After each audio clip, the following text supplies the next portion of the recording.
So you want to be a dungeon master? That's great. We're here to help. I'm Taylor. And I'm Justin. This week, we're covering another player class, and boy, is it a bargain. Or some would say, a bargain. Oh, I wrote bargain twice. Or some people say, a deal. That's right, gang. We're talking about the Pact Maker, the Warlock. This charisma-based caster gets their magic from the deal that they've made with some kind of otherworldly being. While their spell slots are few, their opportunities are endless. Who wrote this? Let's talk about the class that some people seem to be a little disappointed about and others make into their whole identity. No offense, Warlock mains. But first,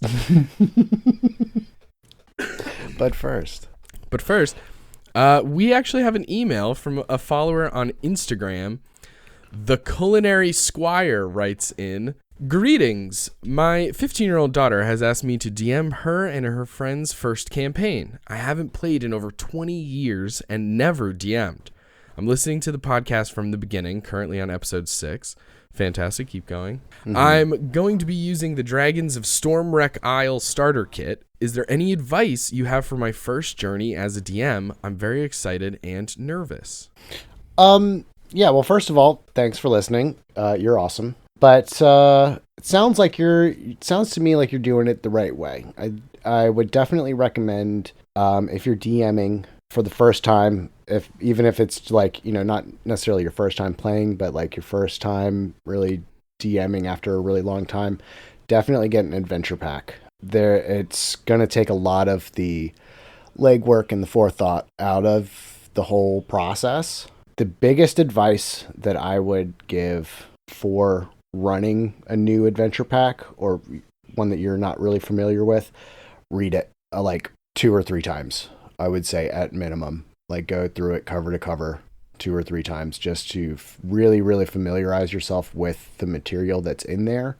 But honestly, I wouldn't be too nervous about it. Obviously, it's your daughter and her friends, so it's not going to be like, a bunch of strangers, and I really just think that the biggest hurdle is the mental prep of, making sure that you're familiar with the content. Beyond that, it's pretty much just knowing the rules. And we've gone over a lot of the stuff by episode 6 or 7 or 8, whichever episode you're on by this point. We'll have definitely covered the lion's share of the rules that you're going to need to know. And then, use Google or just Bing it, Just Bing Any it. questions you have, just Bing it. It's really DMing. It does not have to be this nerve-wracking thing. You're just going to show up and you're going to have some fun. I think really and honestly, you're on the right track. I wouldn't worry about it too much. Yeah, I definitely agree. You don't need to know every single little rule and circumstance that may come up. Just having the adventure module and a basic idea of the game is going to be all you really need. I think if you're running a game for your daughter who's 15 and her friends. So keeping that in mind, I think session 0 is also going to be more important than ever. And both in the typical kind of consent and safety stuff and just making sure like what topics people don't want in their game or what they feel comfortable with or whatever, but also like really going over some character creation stuff of how, if it's their first time playing, it says that it's their first campaign. Maybe they've played before and this is just their first long setting. Who knows? But I would strongly recommend creating their characters together. That will also help all of you understand some of the rules, where the stats come from. Simple things like having a better idea of other actions that your characters can take, like the help action and the dodge action and some of these other little things.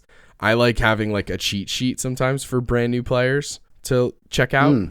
Just like a little tiny note card that just says other actions you can take, Right.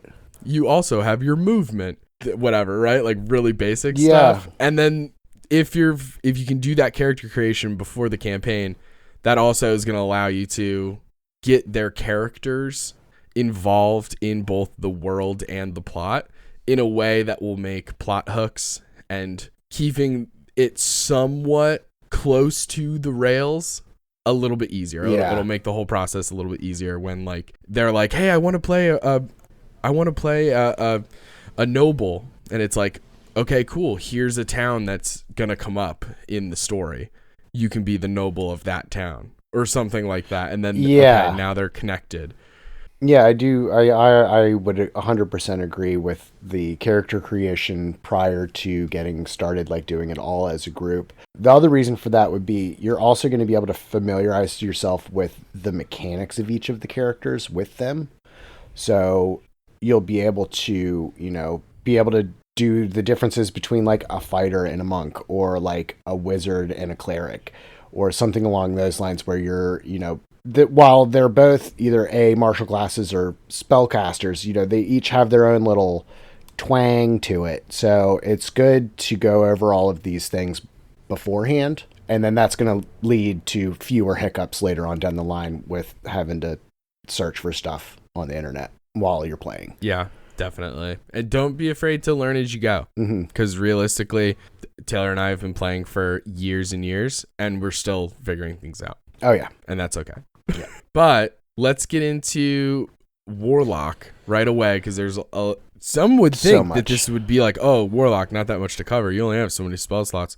Wrong. There's actually a lot here, and so let's get right into it and waste no more time. Normally we start with the role of the Warlock, but I guess so quickly I'll just say, if you're talking to somebody who's not familiar with D&D, the easiest way to explain a Warlock is, hey, this is a charisma-based caster who gets their source of magic through a deal or a pact that they have made with a powerful being, and that's like how they're able to do magic and other really cool things. That's kind of it in a nutshell. I mean, yeah, and I would say that you're still, like, this is going to be another probably heavy DPS role as far as like combat and stuff is concerned.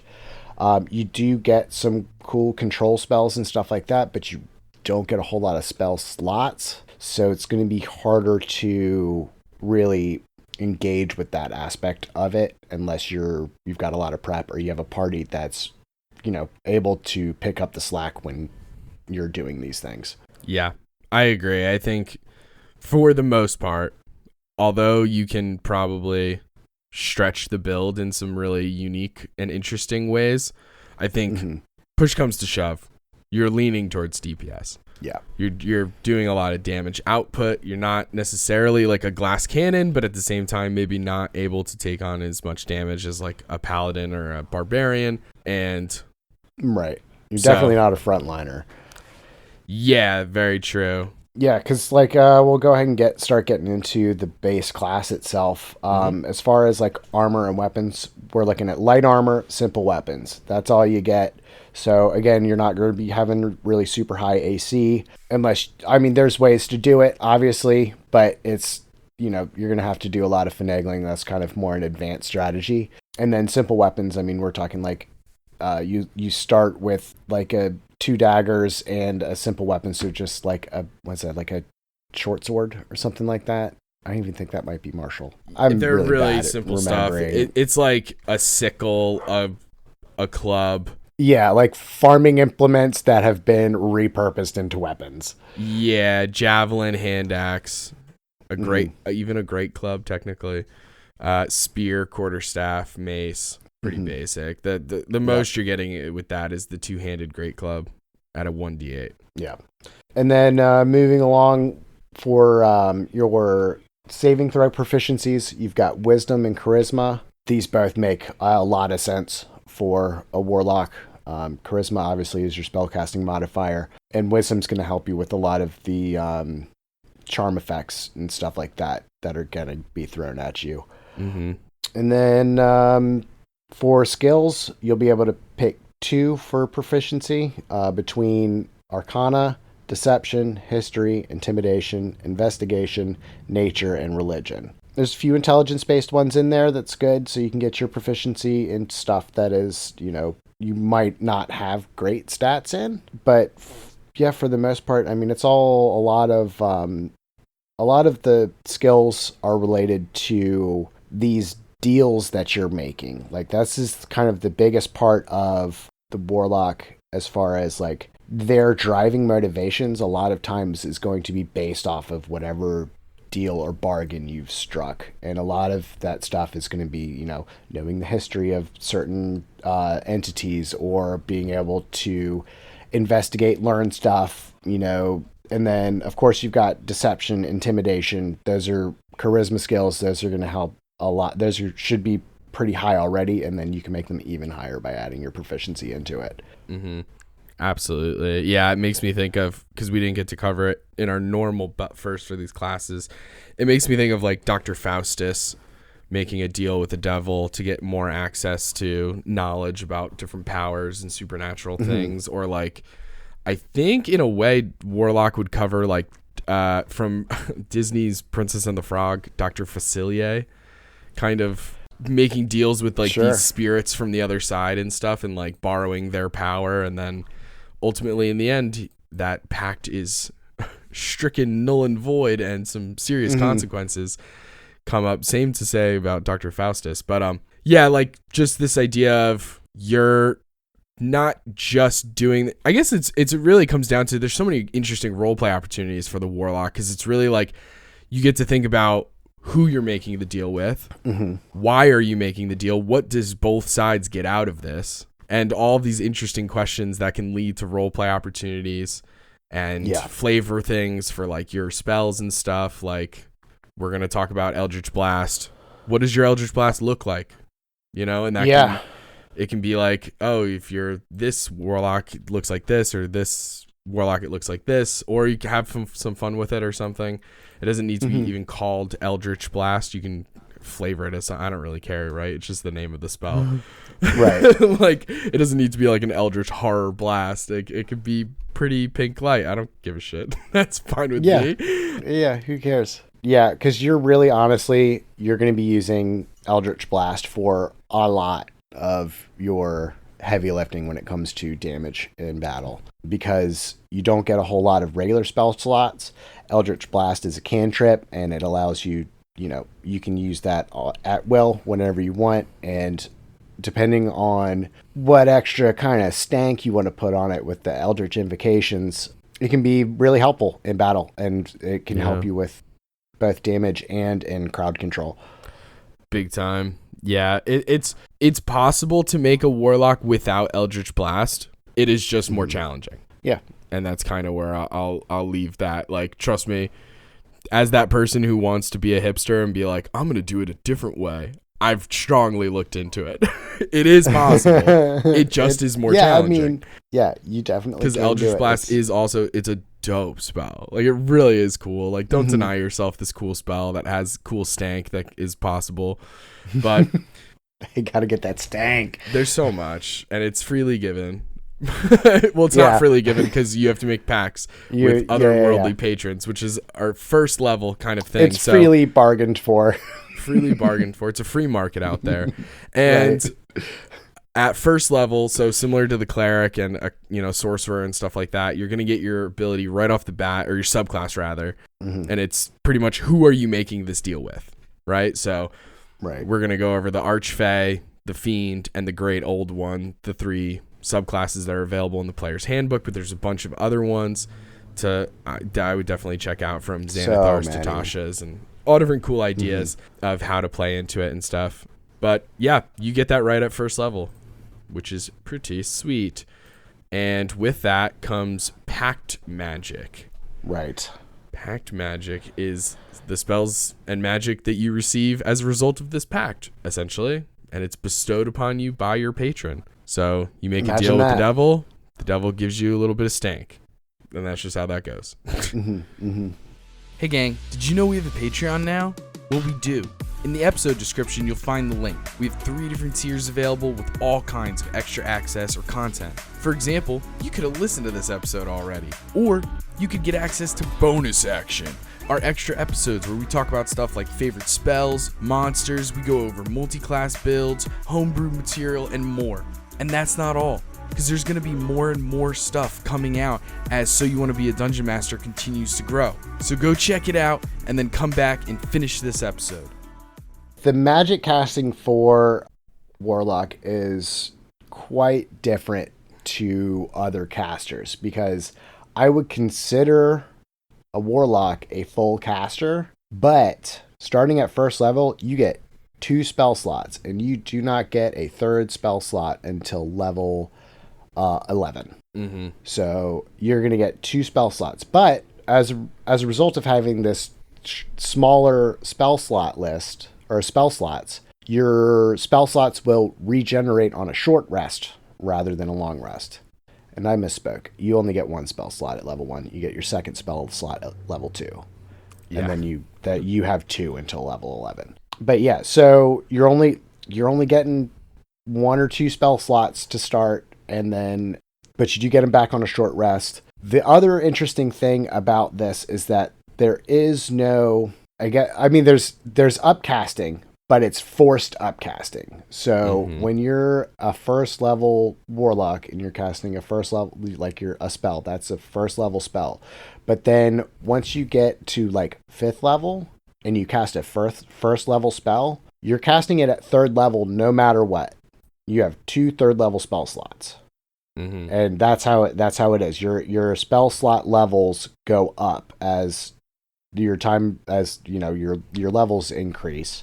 But you can't like downcast and cast something at first level. You're always going to be casting it at whatever level you're currently at, depending, give it a bing, look at the spell list, the spell slot table for a Warlock. Yeah.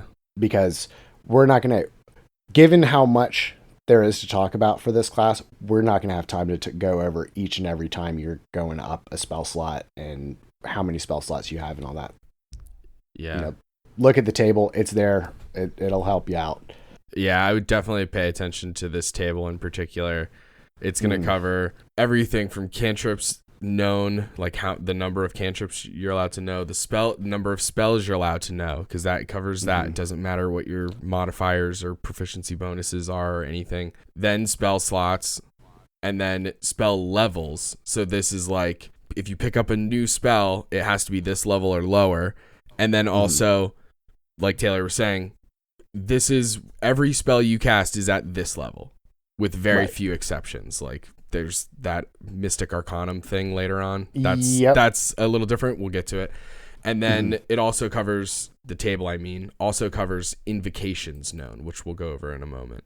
So the table is very, very helpful. The other big thing to know about this pact magic before we move on to second level, when you level up, you can change out a spell. The spell that you take can be of the spells, like the new spell that you take can be of the spell slot that you have or lower. So if you're leveling up and you get to a 5th level slot, then you can swap a spell out for a 5th level spell or lower.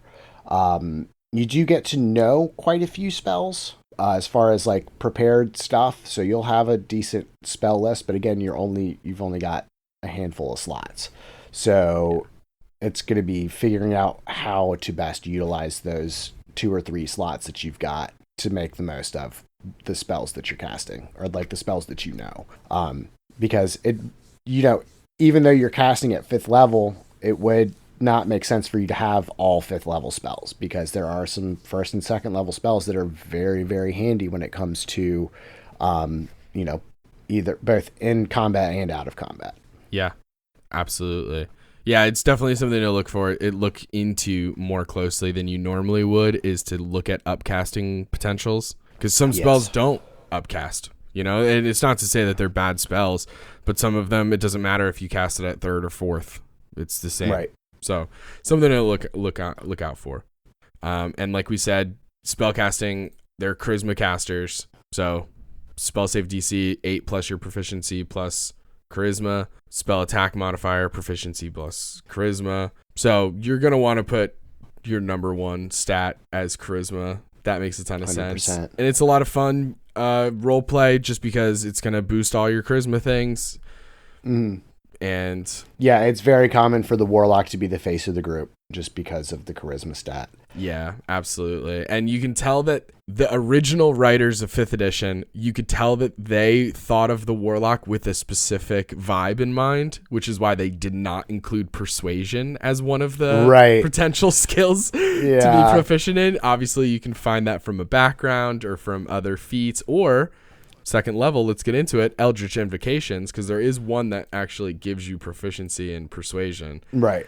But Eldritch Invocations are like these really interesting things that only Warlocks get unless you pick up a very specific feat. And they're just like, there's certain levels you learn more and more from a list of invocations. Some have prerequisites, like you need to have this specific spell, or you need to be at this level, or you need to have this pact boon, which is a 3rd level thing. And they're kind of just like extra abilities, essentially. Yeah. You know, like I would liken them to almost a cleric's channel divinity almost, only you can use them a lot more. Yeah, and they're all different. So it's like some of them are like that, some of them aren't. Some of them are just a thing. Some of them are like innate things that you just get now, and you'll be able to activate it 100% of the time. Other ones, it gives you an extra action that you can perform, an extra spell. Takes a spell that you already know and makes it better. There's a million. So we're not going to go over every single one, especially because a ton have been added in the more recent supplements and stuff like that. Yeah. So even if we were only covering Player's Handbook, it would take forever. So we're just going to cover some of them. So I'll cover 2 big ones right off the bat that I'm a big fan of. The first one is Agonizing Blast. So you get to add your charisma modifier to Eldritch Blast damage. So that's amazing. So even if your charisma is like a +3, that's just, most cantrips, it's just the damage dice, and there is no modifier, right? Almost all clerics get like that 8th level potent spellcasting thing to add on their wisdom, and that's dope. This is exactly that, but it's only to Eldritch Blast.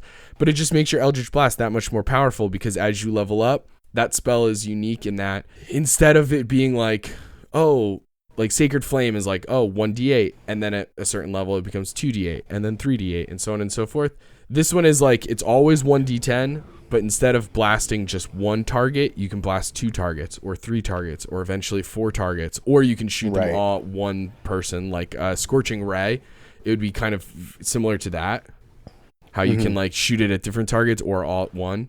And that means you can add your charisma to each hit. Yeah. So if you only have a +3, but you hit 3 times, that's 9 damage automatic without even rolling the d10s. So it just instantly makes that cantrip so much more powerful. And then the next one I'll cover is Armor of Shadows. With this, we talked about Warlocks. They're whatever the opposite of tank is. They're pretty squishy.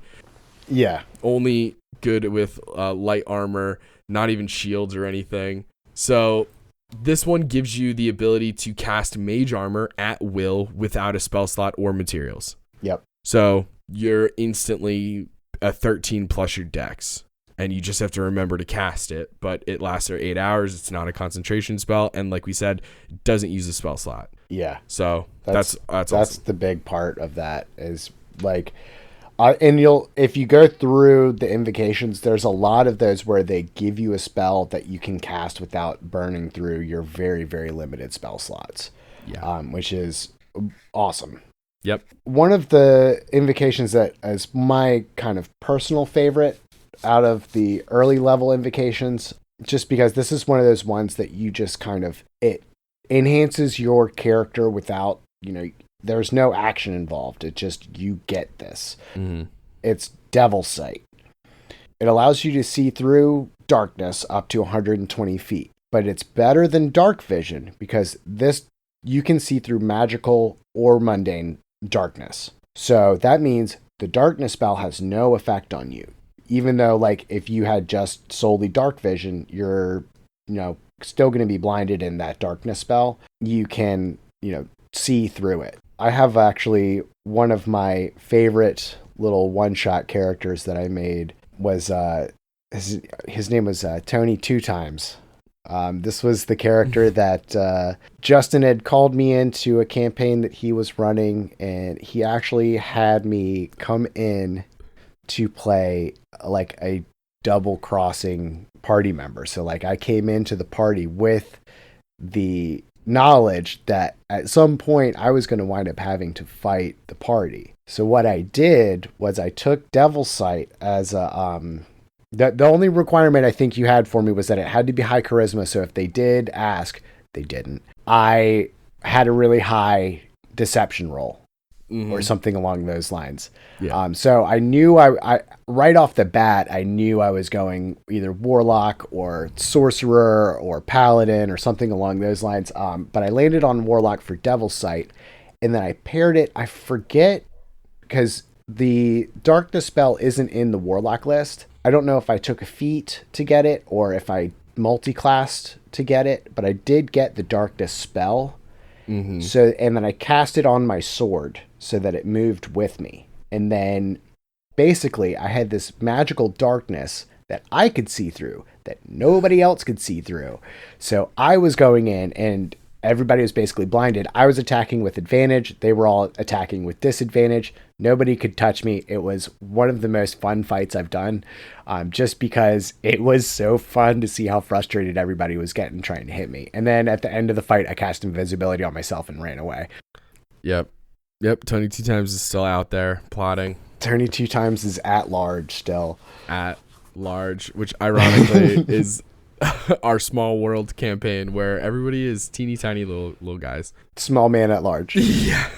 Low guy. This fight was happening in the crawl space underneath Human House. And then the final two Eldritch Invocations we'll cover. Again, there's a ton. Bing it. Check them all out. They're so cool. Pay attention to the prerequisites. A bunch of them will mention that, and we'll talk about some of the ones that have level prerequisites later on. But two more really quick ones are Mask of Many Faces. You can cast Disguise Self at will.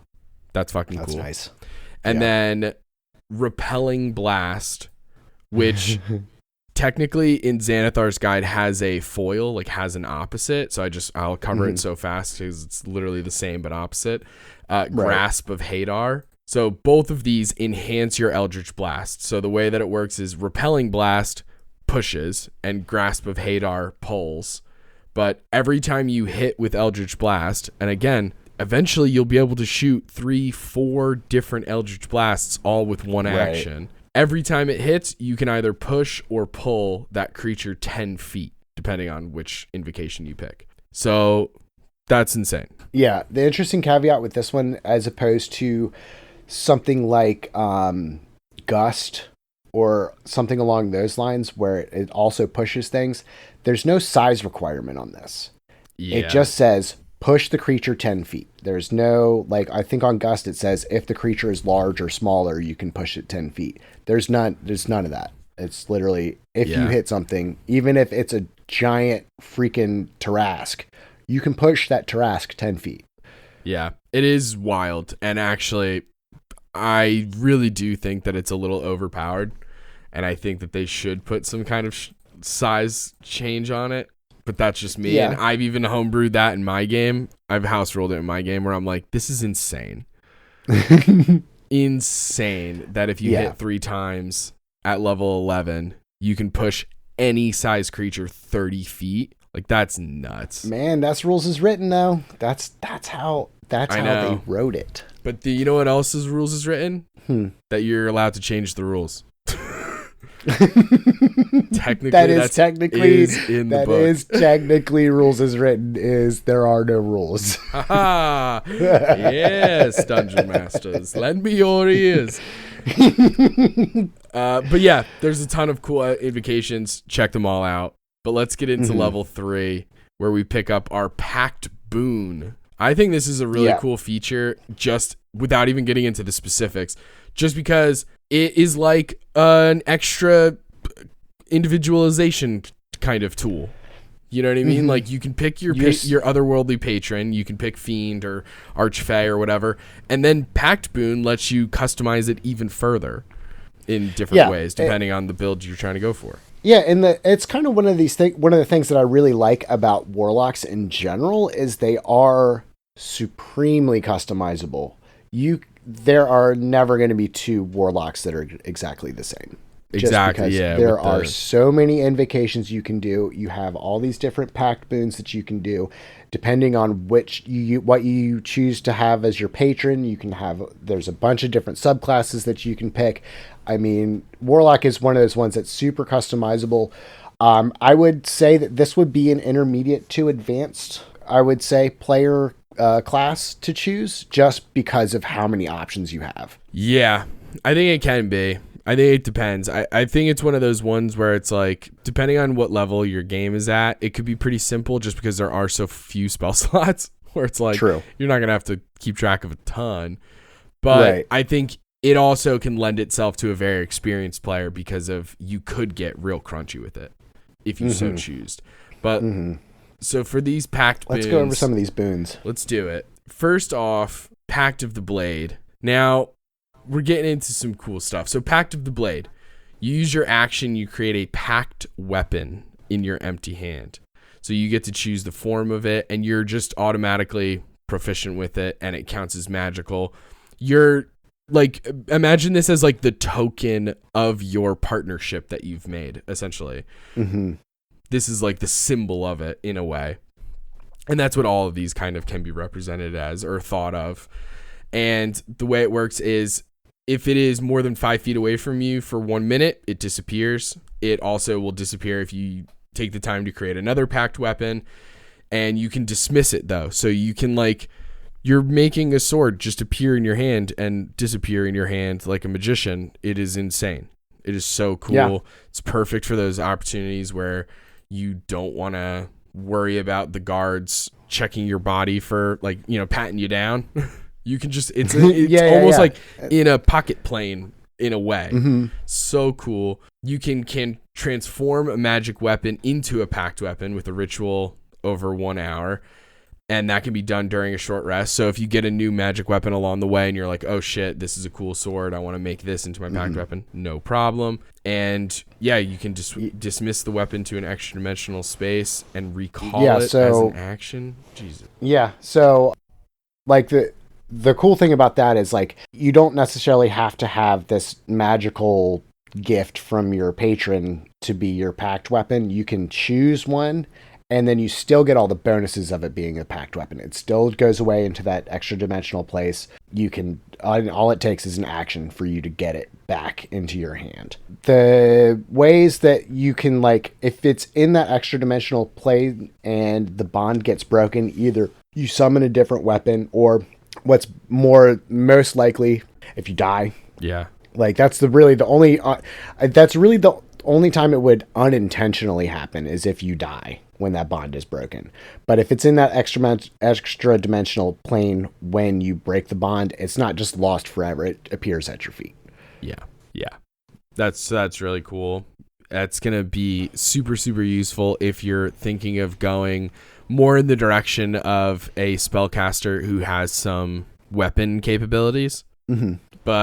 And you do get invocations that will make this better later on. Absolutely. Too. Yeah, you'll see some invocations at various levels throughout the game that will have prerequisites of you must have Pact of the Blade, or you must have Pact of the Chain, which is our next one.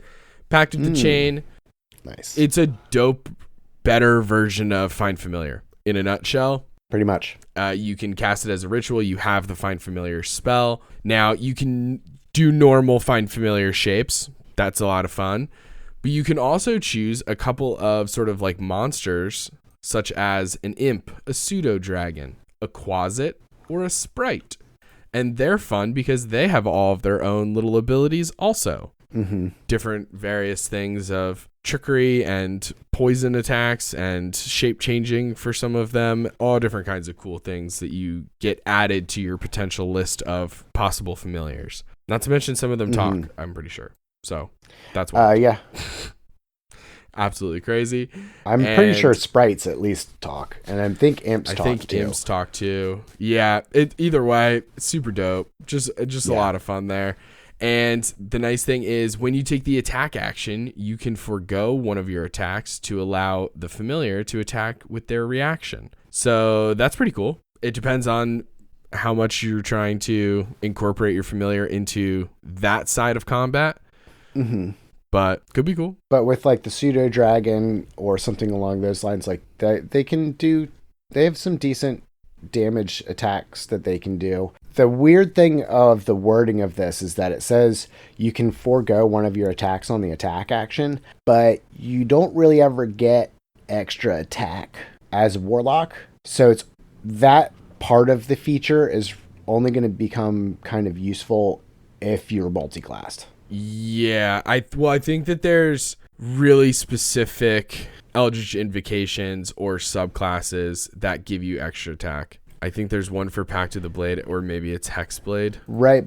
Yeah. Well, it might be for the Hexblade, which is a non-player's handbook subclass.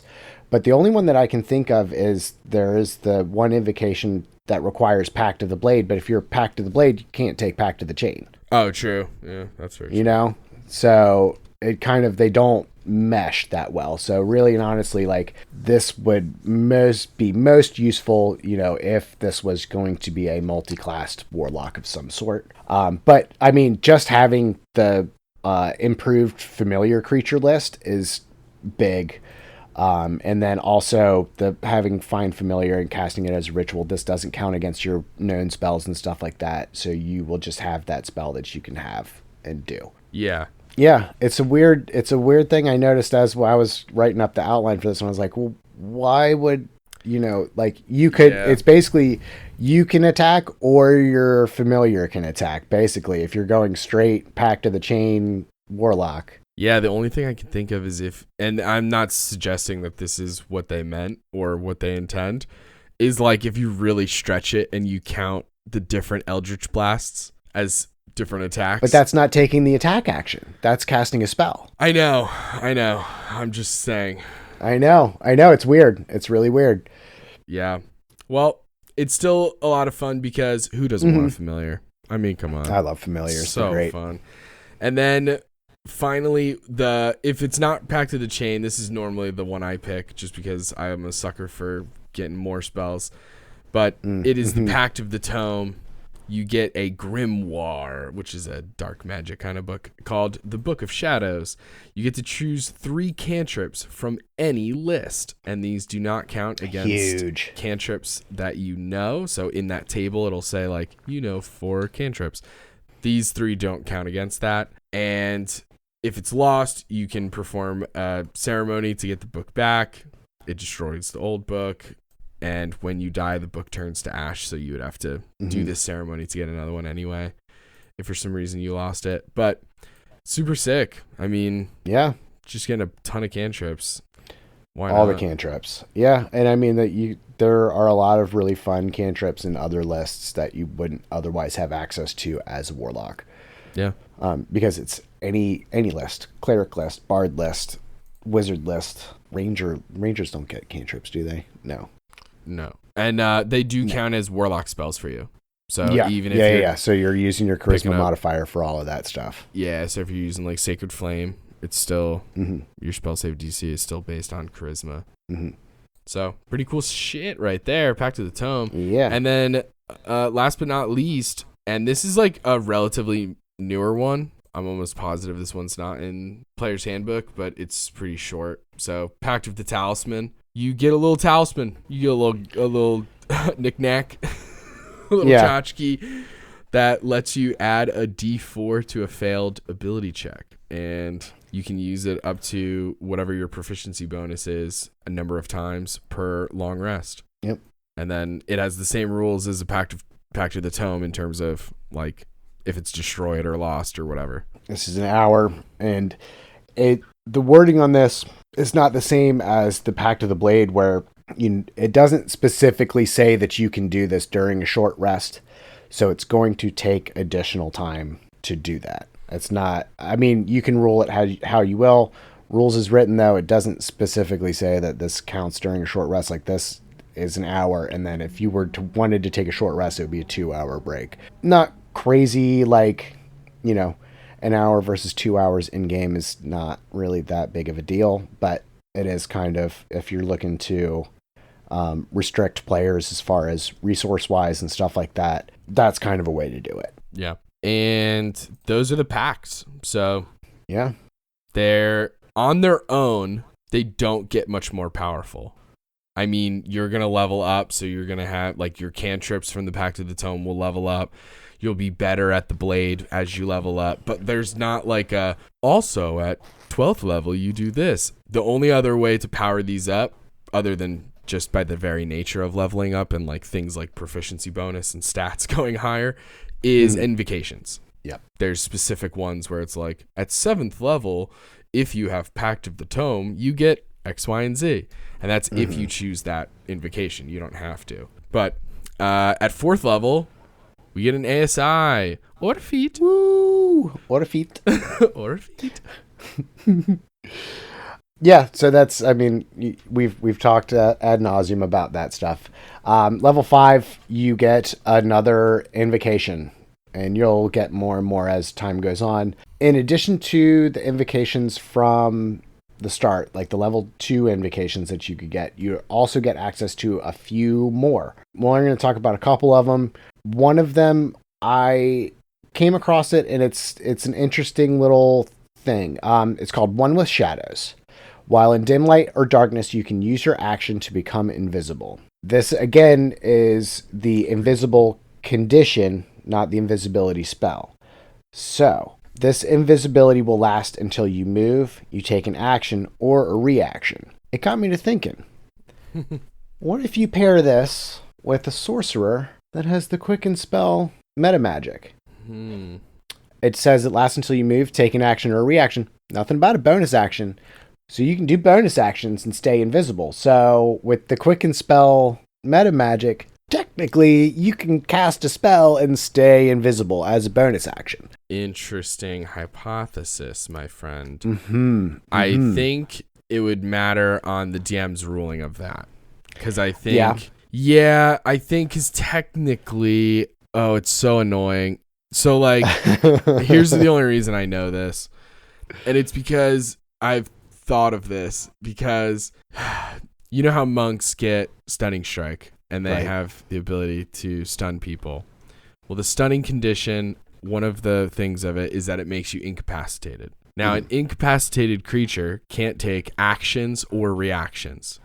Now, technically, it doesn't say anything about bonus actions, right? Yep. Well, that does not mean, like, a stunned creature cannot Misty Step. And the reason for that is there's parts in the rule book. I don't know, like, the page or anything. I apologize for not being more in depth. But if you can't take an action, you also cannot take a bonus action. The two are, like, inextricably linked in that way. So when you're incapacitated and it says you can't take actions or reactions, it like implicitly includes bonus actions. Technically, it's one of those annoying things. I've seen, like, the sage advice. I don't know if I like it either, but I do get it because, like, imagine if every time, imagine if you were playing a monk and every single time you stunned somebody, they were like, oh, well, bonus action, and they're still doing a ton of shit. Like, they're taking healing potions. They're doing all this other stuff. It would be like, oh, wow, stunned is not nearly as good as I thought it was. Or, like, something along those lines. Like, if I'm stunning something and I make it lose its attack, I'm happy. Unless you're fighting sorcerers with subtle spell and they don't get really affected. They're burning through sorcery points, but regardless, they're, like, still, like, casting fireball every turn. Then it's like, I can see where they're coming from with tying the two together. You can't take a bonus if you're not taking the main thing. So I kind of get it, but that's why I'm just saying I think it would depend on the ruling at the table. Okay. I like it. I think it's cool. I just think I wouldn't be surprised if a DM was like, oh no, if you can't take an action, you can't take a bonus action. Unless it, like, specifically says otherwise or something like that. Right. Like, yeah, I can get more in depth and find the exact ruling of actions and bonus actions. We'll talk about it on the bonus action, huh? Oh, there we go. Some weird rules, we can talk about it on the bonus action. Which this is a good time as any. Let's we do have a Patreon. Go ahead and check us out. Patreon.com/soyouwannabeadm. Subscribe. There's extra content there. Extra episodes every week. You get the current episodes early. Check it out. Yes, absolutely. A lot of cool content on there and more to come as we continue to grow. And also check us out on TikTok and Instagram at Soyouwannabeadm. And we have a Discord and a Patreon and all those things. There's links in the description of this episode. So nice and easy to find. But that was one with the shadows, one of those 5th level prerequisite additional invocations that you get. The other one that we kind of mentioned last time, just to sort of clarify, another 5th level one. So you have to be at least 5th level. This one, you also have to have Pact of the Blade. It's called Thirsting Blade. This is the one that gives you 2 attacks. Right. So now you can have 2 attacks when it's your turn using your packed weapon. So pretty cool. That one makes a lot of sense if you're going that direction where you want to be able to make attacks and stuff. And then if you're far away from people, then you can use Eldritch Blast. A lot of options. Yep. So that's pretty much it for level 5. Level 6, you're getting a subclass feature. Level 7, you get another invocation. Same rules as before. You can take all the ones that have been mentioned before. There's a few extra ones that get dumped into this list at level 7. The most interesting of which I would consider Sculptor of the Flesh.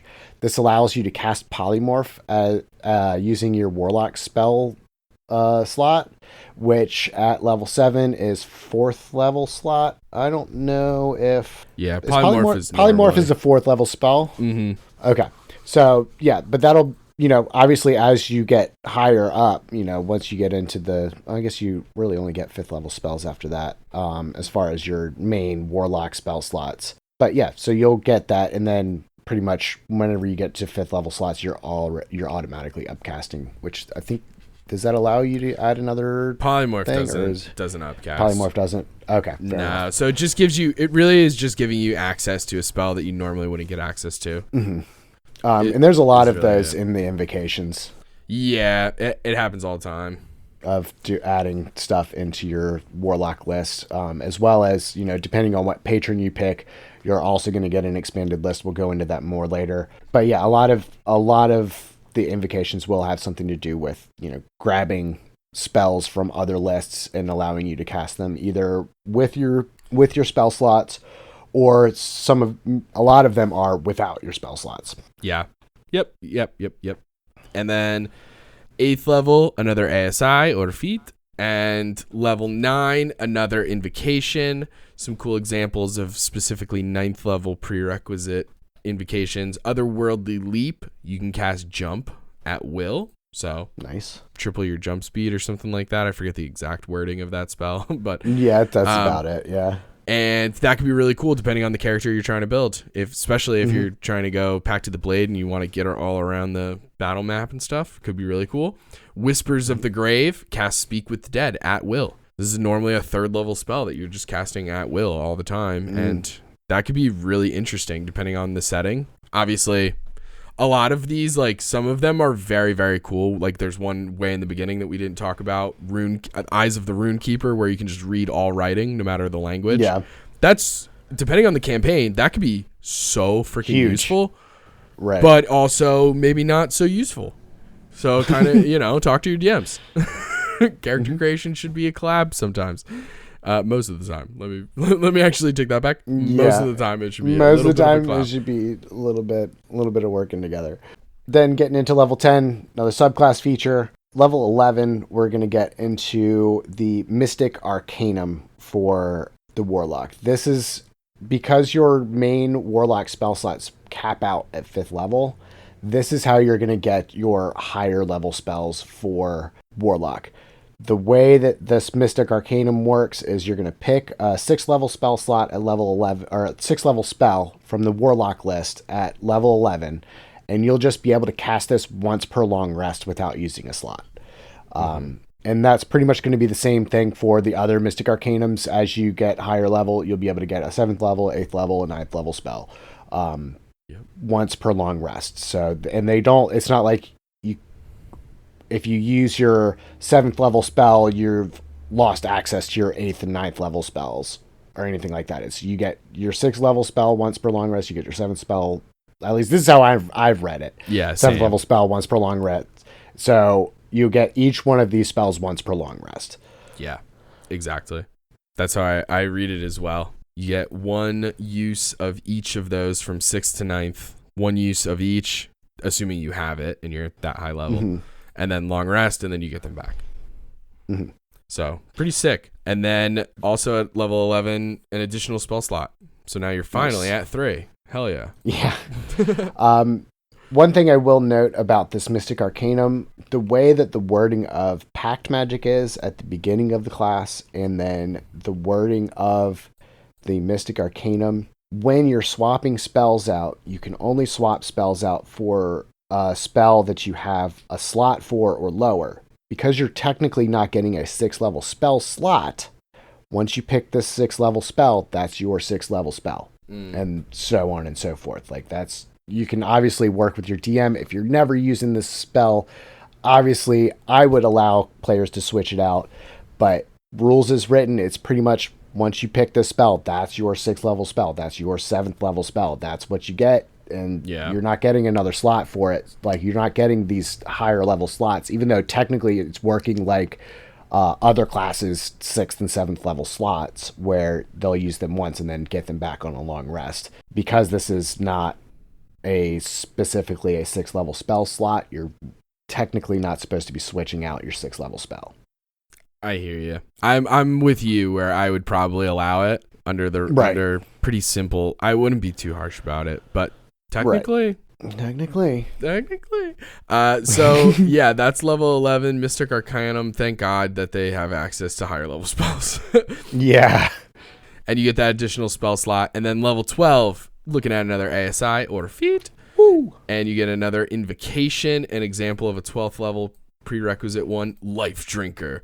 This one, Pact of the Blade, I think is pretty necessary because when you hit with your packed weapon, you get to add necrotic damage equal to your charisma modifier, which could be possibly a 5 at this point. Hopefully Hopefully at least by level a 4. 12. Right. Hopefully by level 12 you've got your charisma up there. You might be feet crazy, and that's okay. Yeah, and that's totally cool. And that's totally fine. A-okay, peachy and that's keen. totally fine. We're cool with that. It's not for the Discord. We don't talk about it there. We kind of keep it pretty D&D specific over there. But level 13, another Mystic Arcanum. Now you're getting the 7th level one. Dope. 14th level subclass feature. 15th level, your 8th level Mystic Arcanum. 15th level, you also are going to get your additional invocations. There's a couple really cool ones, but I'll just go over Chains of Carcerai. That's how I pronounce that word. That's how I read it too. And this one, you have to be at least 15th level. You get to cast Hold Monster at will. Now, you can only target celestial fiends or elementals, and you can only do that once per long rest. But that's still pretty fucking dope. Every single long rest, you get to cast Hold Monster. That means you can cast it on anything, including humanoids, dragons, liches, behemoths, whatever the hell. I don't even think a behemoth is an actual thing in D&D, but you know what I mean? It gave you the evocation of some kind of big-ass monster. So it still applies. So as long as it's a celestial fiend or an elemental, then you're pretty much good to go. As long as it hits within those categories, which is dope. Yeah. That's really, really cool. And there's a couple other ones that are also very cool. Some abilities to cast spells at will and stuff. So check those out. And then level 16, ASI or feat. 17. Now we're getting in your final Mystic Arcanum here. Your 9th level Mystic Arcanum. There we go. And you also get a 4th spell slot. And that is how many spell slots you wind up with. Woo! 4 spells. And then 18, you're getting another invocation. This one is just you pick another invocation from the ones that have already been gone over. There's as far as I can tell, it doesn't look like there's any that have 18th level prerequisite on it. Yeah, I don't think so. But you do get another one, which is nice. 19 ASI or feat. And finally at level 20, you are the Eldritch Master. Spending 1 minute talking to your patron, essentially, and you get to regain your expended packed magic slots. And you can do that once per long rest. So just once in between long rests, you can just for a minute straight be like, come on.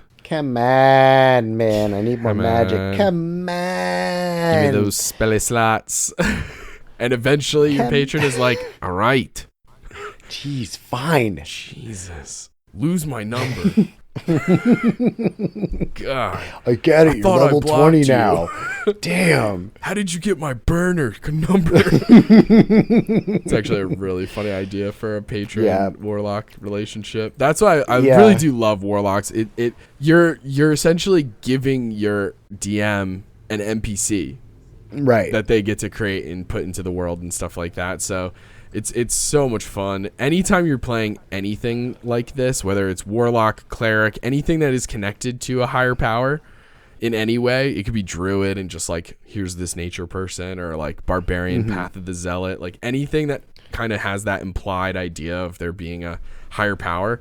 Talk to your DM if they're creating their own world and stuff, because I guarantee they're going to be able to, at least this is how I handle it. When people tell me they're playing warlock, I'll be like, hey, listen, if you have ideas, that's fine. Let's talk about it. But also, like, here's 10 ideas of potential patrons from my world, and we can kind of figure it out together. You know, like, so many cool ideas. And Warlock is also one of the fucking coolest multi-classes to pick up halfway through a campaign, because, oh my God, the roleplay opportunity. Yeah. Not definitely. Even from a mechanic standpoint, strictly roleplay, it is so fucking cool. Yeah, and because it's so, what I would consider front loaded, as far as like you get all your you get your subclass and your spell casting, and you get invocations and stuff within the first 2 levels. I mean, it really can be one of those things where you're like, I kind of want to add a little extra stank to my character. Well, let's add a touch of warlock. Add a little touch of warlock, and speaking of stank, I almost was going to say something mean about Big Milk, but I'm still not convinced that my room's not bugged. But let's get into subclasses. Let's get right into subclasses. Yeah, we're pushing an hour already. So there's 3 subclasses in the player's handbook that we'll be going over. Each one of them has, as a kind of part of their kind of pact, they give you an expanded spell list. So that means that you're going to get these spells added onto the warlock spell list. Now, it differs from something like, say, the cleric, where you get like your domain spells. At like 3rd level, you'll get 2 spells that are, you know them automatically. They're always prepared. They don't count against your known spells.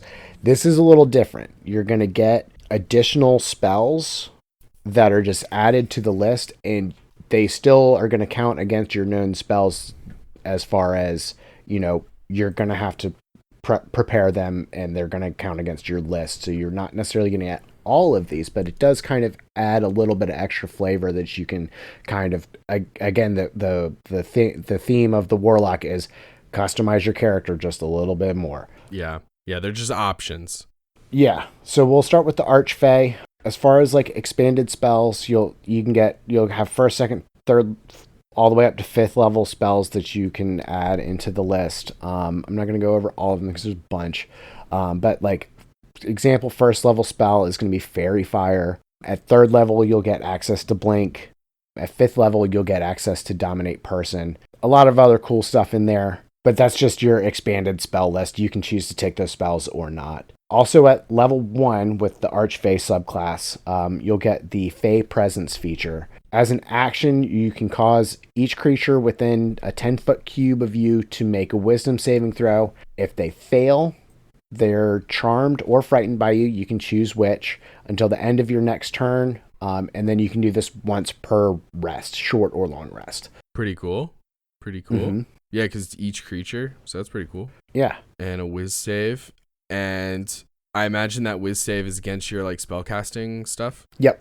All It's all going to be against your charisma Warlock saving throw stuff. All right, sick. Yep. 6th level, Misty Escape. When you take damage, you can use a reaction to turn invisible and teleport up to 60 feet away. Whoa. That's so cool. The invisibility lasts until the start of your next turn or until you attack or cast a spell.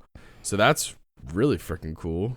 Mm-hmm. I love that a ton because not only do you turn invisible, but you also teleport. So it's like almost nigh impossible to track you down unless they have like Right. really good blind sight or tremor sense or something crazy. And you get to use that once per And rest. even then, 60 feet is a lot of distance. It's really, really good. Yeah. And it just says damage. So Yeah. there's a ton of ways that might factor into things. But that's level 6. Level 10, Beguiling Defenses. You become immune to charm. Dope. If a creature tries to charge you, or charge, goodness gracious. Charm if a creature, let's try take it from the top. Take If it a from the top. creature, Yep, if a creature tries to charm you, you can use your reaction to turn that charm back on them, which is It's wild. very cool.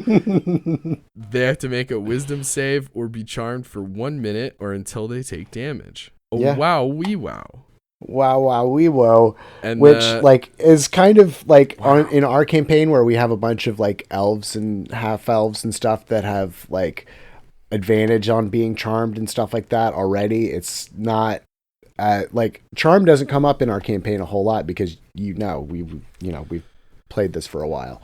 But like on in a campaign where it doesn't come up very often and you have this where you're gonna like if you accidentally as a DM, I'm gonna try to charm you. Oh, just kidding. I'm charmed now. Yep. It's crazy. It's pretty crazy. cool. It's a really cool feature. Yeah. And they have to when they make that saving throw, it's not like against their own spell save DC, it's against yours. Yours. Yeah. Which is really crazy. And there's also no charmed for a minute or until they take damage. There's no repeat of saving throw or anything. So that's really fun. That's a really cool thing. I'm thinking of really cool one. All those succubi that I've sent after Phallus. And her just being like, actually, you're going to do what I want.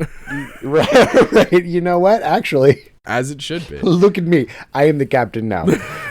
Very fucking cool. It totally fits the vibe of Archfey as well. Mm-hmm. To just mirror that back. But yeah, at 14th level, we get our Dark Delirium. What a cool fucking name. Dun. Yeah. That's so cool. It's a pretty decent ability. I don't know if this ability is as cool as it sounds, but it is sound pretty dope. That is common. That's the case all the time. Yeah. As an action, choose a creature that you can see within 60 feet of you. It has to make a wisdom saving throw against your Warlock spell save DC. If it fails, it is charmed or frightened, your choice, for 1 minute or until your concentration is broken, as if you're concentrating on a spell. It'll also end early if the creature takes any damage. Now, while this illusion is going on, the creature thinks that it's lost in a misty realm, the appearance that you get to choose. The creature can see and hear only itself, you, and the illusion. And then hello, you have to finish a long rest before you can use hello. it again. That is pretty I think that's so funny. Yeah. Huh. Wow. Yeah, that's pretty interesting. I can imagine that getting crazy actually, because that would mean that if they can only see the illusion, you, and itself. That means, hey, you don't see that ledge. No, it can only hear itself, you, and the illusion. It doesn't say anything about sight. It just thinks it just sees mist. Oh, does it? Yeah, it can see and hear only itself, you, and the illusion. Oh, all right. Well, I'm a failure. So but that means that it's not going to be able to see like the ledge. Right. It doesn't see like other hazards or like that river of lava behind it or something. Right. Like, might feel the heat. But still, that's absolutely wild. I love that so much. And yeah, it does get broken if it takes damage. So it's only going to last for however long. But it could be really interesting. It could be an amazing escape plan. It could be really interesting forms of distraction to get in somewhere and just totally take one person kind of out of the fight temporarily. If you get creative with it, this could be really interesting. So definitely good CC.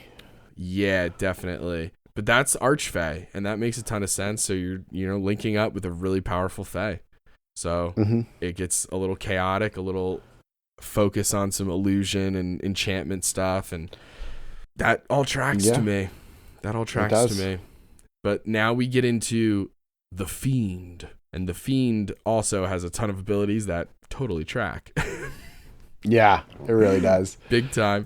Because we're going to start off with that expanded spell list. So these are just extra options when you're picking your spells. Here are a couple more spells that you can add to that potential list. Again, we're not going to go over every single one, but the main ones.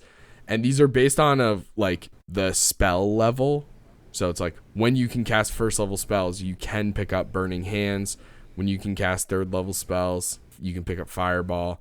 Fifth level spells, Flame Strike, so on and so forth. Tracks. So super really tracks cool, for the Fiend. Yeah, a lot of like fire spells and stuff. And then there's blindness and deafness, Stinking Cloud, whatever. But right. So a lot of really cool options that could help out. Also at first level, I'm a big fan of this one. I think it thematically makes a ton of sense for this.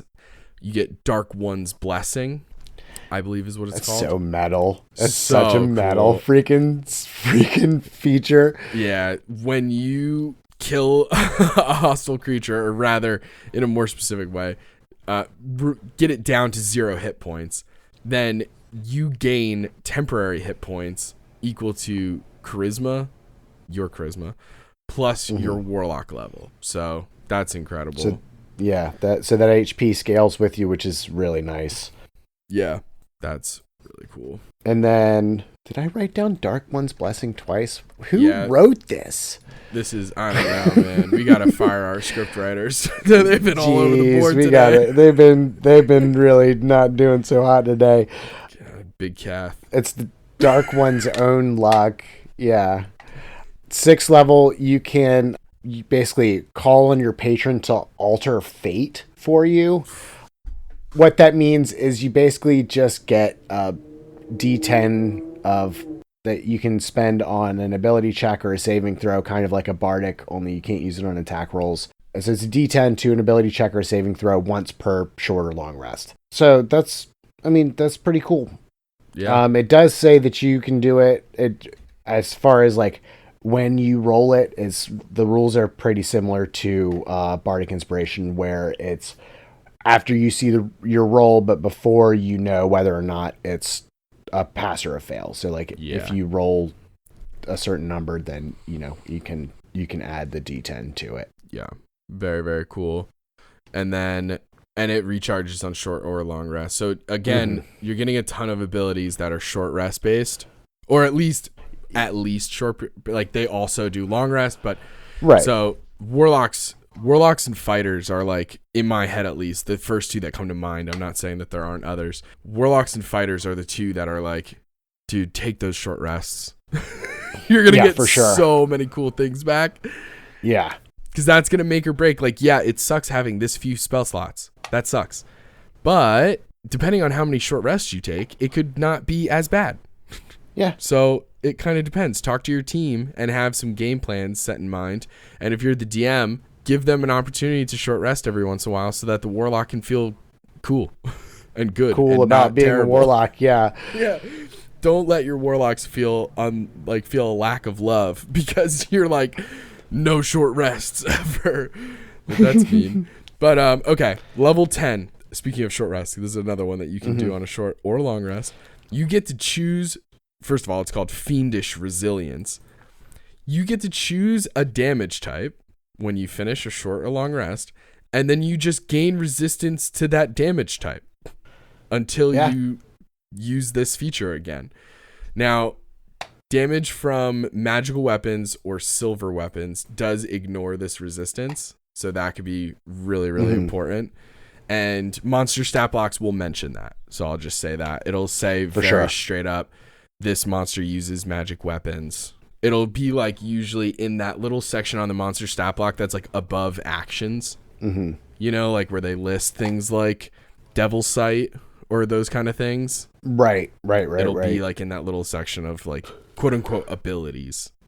But that's dope because you get to pick then you can customize it based on what's going on in the moment. And hey, we're going in we're in the Arctic, maybe cold. Maybe it'd probably be a good damage. call. Oh, swamp, maybe acid. I don't know. Poison. Have some fun with it. That's dope. I think. We're going up against mundane army, let's just do slashing. How about that? Yeah, seriously. You know, because it doesn't. It's not just like damage type. Yeah, It's not it doesn't say elemental. anything about elemental damage type or whatever. Yeah. It's just a damage type. You can choose psychic if you want to. Yeah. Again, this would be another one of those ones, like we talked about it, I think on the last episode, or maybe it was the bonus action talking about the barbarian caster combo. This would be a good way to also give yourself psychic resistance as a barbarian. A totem barbarian with total resistance. Yeah, hell yeah. Yeah. Oh, wow. Look at you. Yeah. But then moving on to 14th level for the Fiendish subclass here, you get the Hurl Through Hell spell or feature, which is so cool. So basically, when you hit a creature with an attack, you can use the feature to instantly transport the target through the lower planes, which in D&D speak, that is, you are sending them to hell. Like the fiery pits of Hades or Avernus or whatever it is. At the end of your next turn, the target returns to the space it previously occupied or the nearest unoccupied space. And if it's not a fiend, it takes 10d10 psychic damage as it reels from its horrific experience. How wild. Insane. This is a long rest feature, so you're not getting this one back on a short, but still, that's probably because of how much goddamn damage it does. It is a huge amount of damage to be throwing out. And it just, not only does it, do that 10d10 damage, but it basically banishes them for a turn.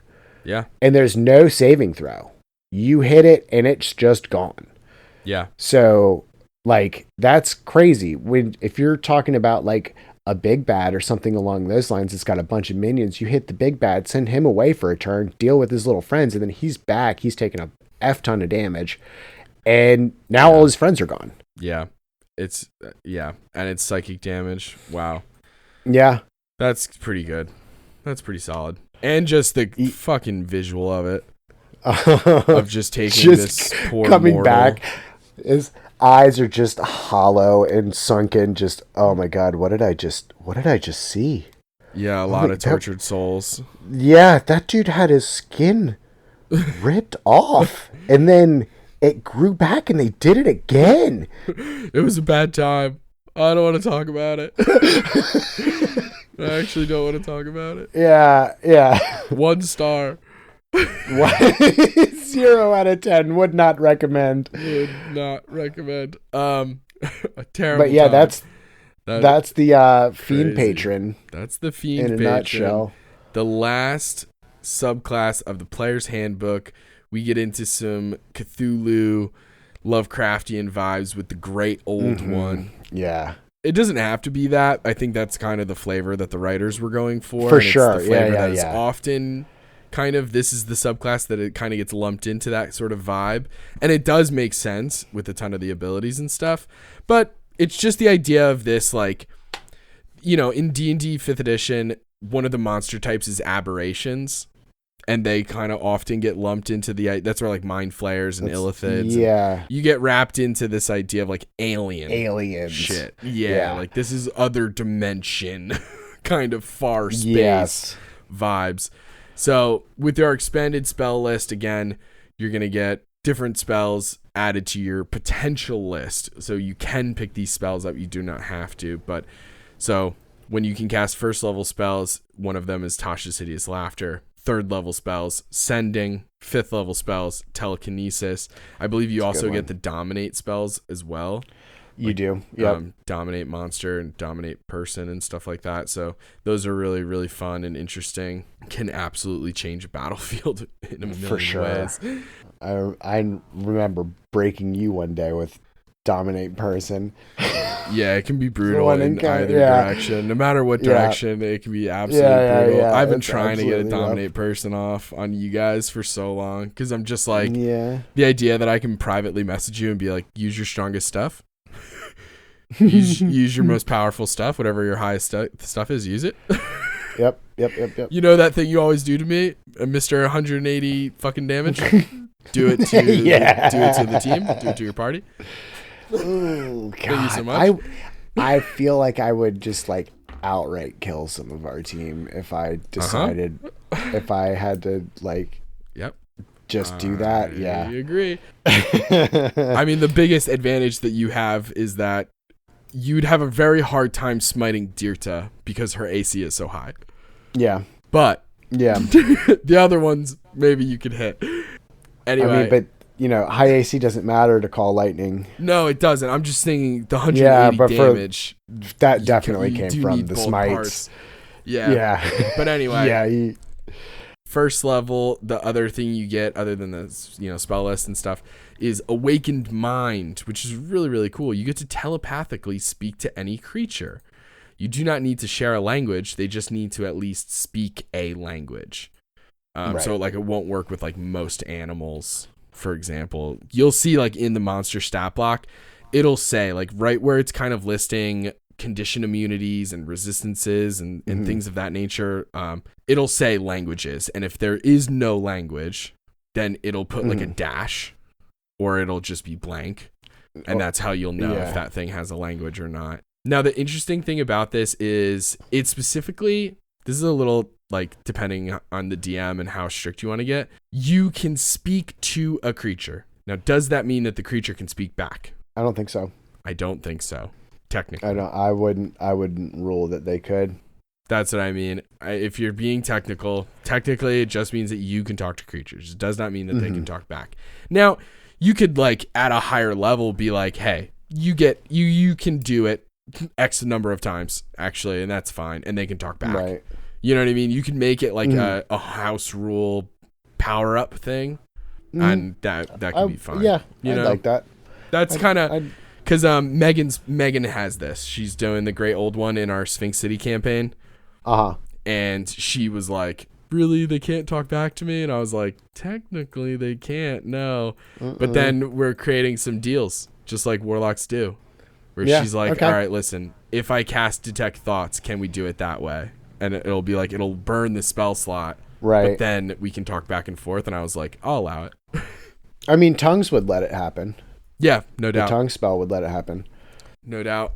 There's a couple ways to get it going. Yep. But yeah, just telepathy in general is so freaking cool. It can be so helpful in and out of combat for a number of reasons. Bad guys aren't going to know your plans as you sort of quote unquote shout them out at your teammates and coordinate plans and stuff. And it's good for sneaky missions and all kinds of role play in like role play encounters. You know, because you can straight up talk to your friends and be like, hey, actually, let's not tell this guy all the details. Like, you can say that in front of them because you're talking telepathically. Very, very cool. And then at 6th level, Entropic Ward, you learn to sort of like ward yourself against attacks, and you can turn an enemy's failed strike into good luck. Insane. Yeah. So somebody's trying to attack you. You use your reaction. That gives them disadvantage. Now, if they miss, you gain advantage on your next attack roll before the end of your next turn. And then you can do this once per rest, which is short or long. Yep. So, yeah, it's just a give and take, sort of. Mainly take and take, actually, because you're taking away their... Take. Yeah. You're taking away their good roll and then also giving yourself advantage. Yeah, it's take and give to yourself. Take from them, give to yourself. It's a very warped Robin Hood kind of vibe going on here. Being like, I'll take that and I'll keep it. And I'll keep it too. That's for me. Thank you, Mr. Taxman. I love that so much. Yeah. 10th level, Thought Shield. So this basically is leaning into that kind of Lovecraftian unknowable mind of the Eldritch Beast, where your thoughts are you cannot have your thoughts be read by telepathy or really any means unless you allow it to do so. You're resistant to psychic damage, and The wild part of this is that if a creature does so happen to do psychic damage to you, they also take the same amount of damage to them. It's like your mind is just this alien bulwark against any kind of psychic intrusion, which is really, really cool. Very cool.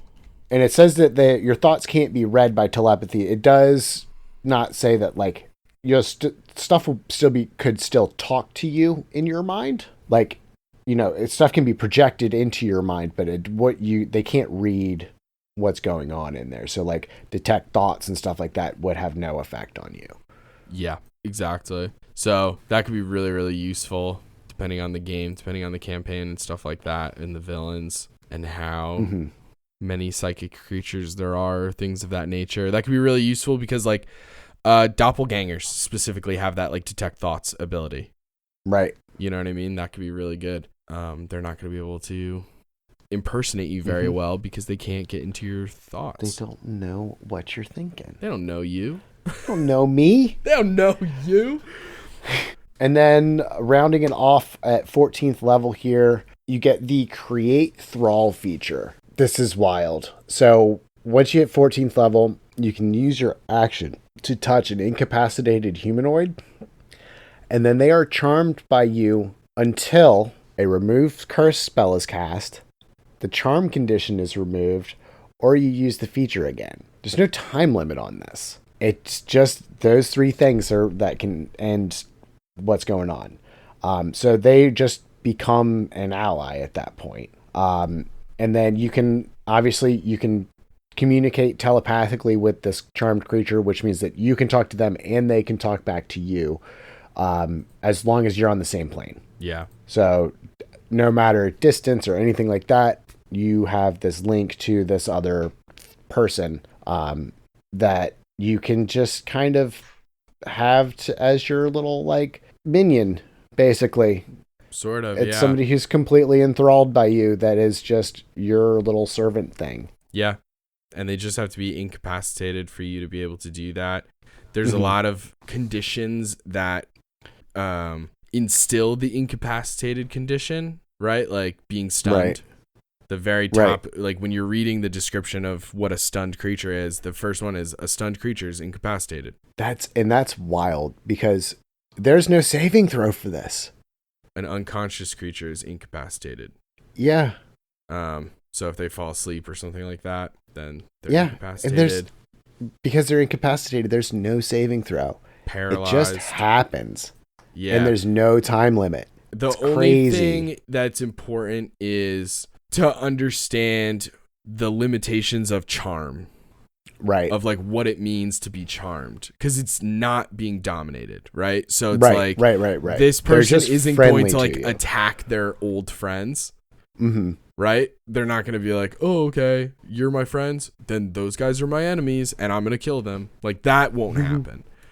But it won't attack you anymore. And that's kind of like, it depends on how far the DM is willing to let charm go. Because normally, charm, if you're being really specific, I don't know if it even will help against your friends.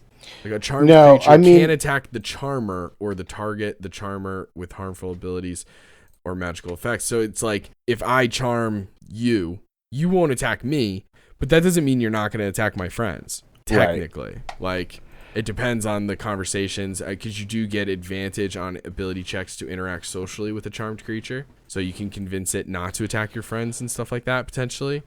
It's still a super powerful spell. I'm thinking of this being insanely useful for infiltration and for scouting. Yeah, for sure. You can, especially with this, the telepathic communication. Yes. Like, definitely. Because you can just have a dude on the inside that you're talking to. Just like a random ass foot soldier that you've just caught outside of town, stunned him real quick. Boom, now he's a thrall. And just send him in. Hey, go about your daily life. Act as if nothing's changed and everything's normal. And then when I call on you, tell me what's up. Yeah. And then you have eyes on the inside, literally. Mm-hmm. So many cool ideas with shit like that. It's a really, really cool ability. I think you do have to get a little creative, which is kind of true for a lot of these. A lot of it. Yeah. But like getting that incapacitated condition on them is going to be one of the trickier parts of it. Yeah. Like I said, there's a couple, because like there's stunned, there's unconscious, and there's paralyzed. If not just incapacitated as a direct route. Right. But you could cast Hold Person. You could put them to sleep with a sleep spell. There's a couple of options that will incapacitate them in those ways. Yeah. But, I mean, an incapacitation also includes being unconscious, so that does include sleep. And we know that sleep is super healthy and important for you. So is drinking water, which is why us here being sponsored by Big Tap. All right. Big Tap. So, wow. All right, that's all we can get into this time. You can find us on TikTok and Instagram at Soyouwannabeadm, or you can ask us a question at Soyouwannabeadm@gmail.com. If you like the episode, don't forget to give us 5 stars and a review wherever you found us. And check out our Patreon, link in the description. Join us next time for more Dungeon Master tips and tricks. Bye. And now it's time to shout out our Patreon gang. In our Ancient Dragon gang, we have Lee from the UK, who we can't wait to roll dice with. And we got Connor. You bet Giraffe I can roll dice. Love it. If you want a shout out, you gotta get at least in the Adult Dragon gang, people. Okay? See you for the next episode of So You Wanna Be a Dungeon Master.